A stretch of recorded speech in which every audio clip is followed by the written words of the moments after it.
Taylor Swift's Eras Tour is one of the most successful tours of all time.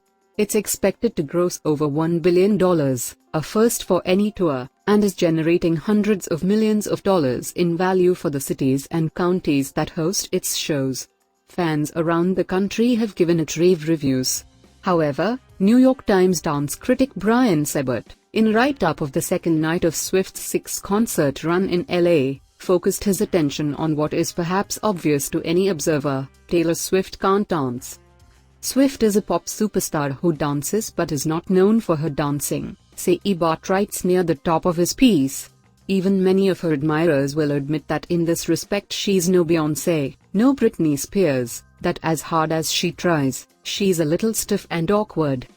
Sebert goes on to praise her non-dancing and general stage presence, noting the particular physicality at which Swift excels.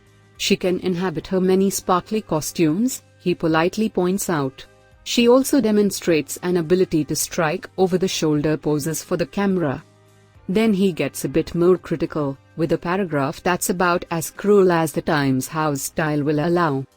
So does it matter that in the cafe chair burlesque routine for Vigilante _ a homage to Lush Bob Fosse dances, she's imprecise and physically uncommitted to the pleasures and dangers of sex?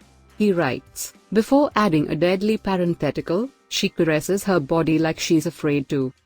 He answers his own question, linking Swift's unimpressive dancing skills with those of her fans. It doesn't, because her fans love her anyway. And it does, because this imperfect dancing is, I think, part of her non-threatening every woman image. It makes her easier to identify with. Swift's clunky, easily replicated choreography, he posits, is a weapon in her arsenal of mass fan appeal. And that is what the whole concert is about, the identification between Swift and the fans she continually thanks and flatters, the fans who know every word to every song. Swift told the LA crowd that when those fans sing her lyrics along with her, she takes that as a sign that they too have felt what she felt, he writes. It makes sense, then, that she moves the way anyone might move, he adds at the end of the piece.